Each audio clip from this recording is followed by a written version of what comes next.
You see, I got 3 kids. They're all boys. And I'll be damned if you're gonna have some school tell my boys that they can now be girls.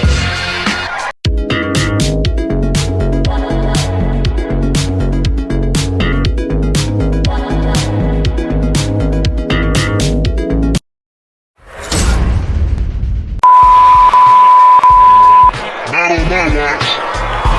Not on the watch of Donald Trump, I can promise you that.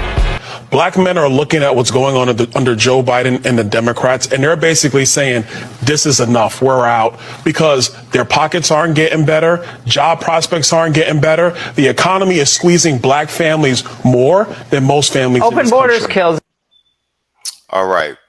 And that's just it in a nutshell. That doubled down with what the black men have been doing in this space for years, 2015 plus. This has brought us all the way to this tipping point. What say you, Tito? Yeah.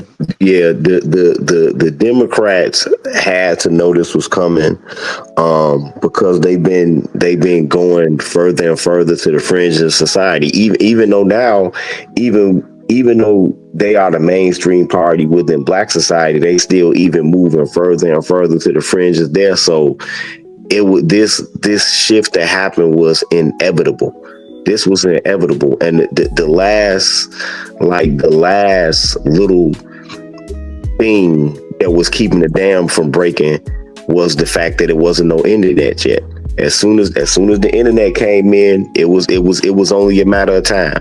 When I first started seeing like the old cats like Thug Titian and Rick Scorpio and all of them, I knew what this was gonna spell back then for the Democratic Party, man, because it was this undercurrent of dudes that wasn't satisfied with the shit and that they wasn't getting any utility out of it, like the baby boomer get along to go along Jerry curl niggas was. You know what I'm saying? So this was inevitable.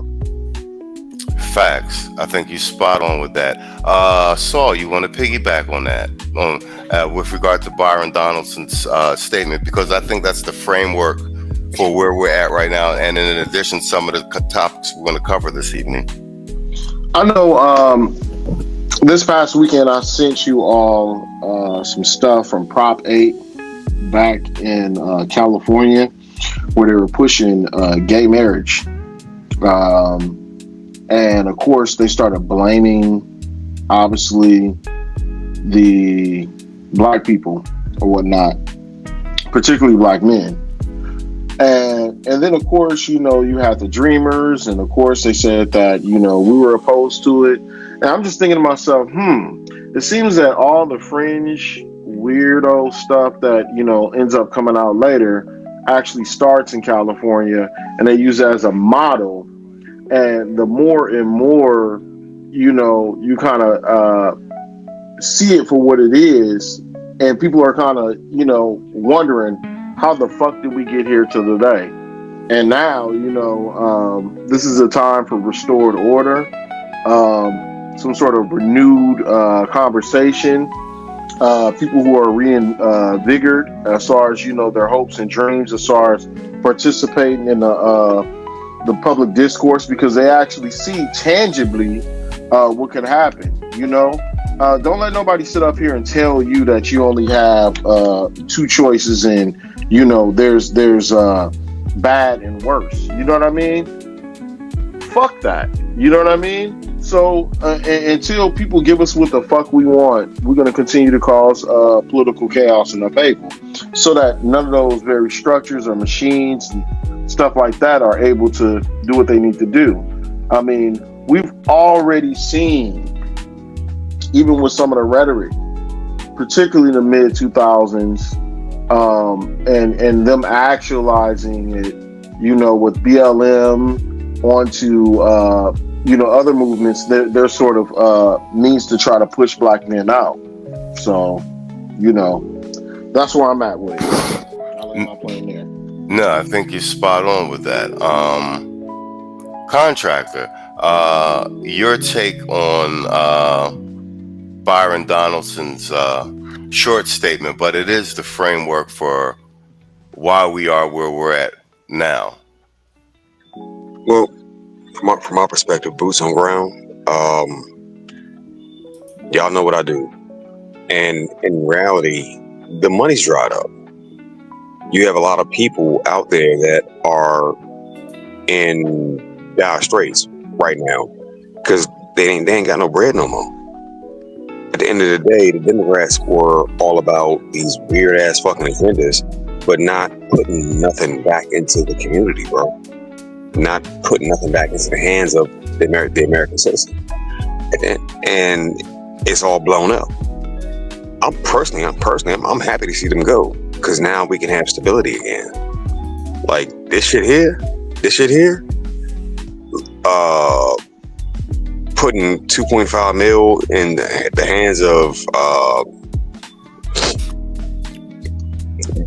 I use my man Rich word, dingling dances in a whole other country to put on a show. Like it makes no fucking sense when people here, Americans, are suffering. Like, yeah, nah.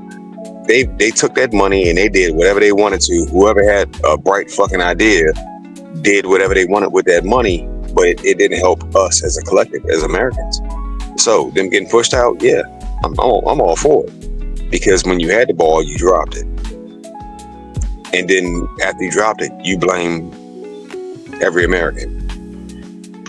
But somehow, some way, it's always Jerome's fault. It's always Jerome's fault. You know? Which makes even less freaking sense, but whatever. I'll leave it there. You know what? I just like you to show that you give a damn. That you got a little emotion about the fact that people are losing their jobs indiscriminately.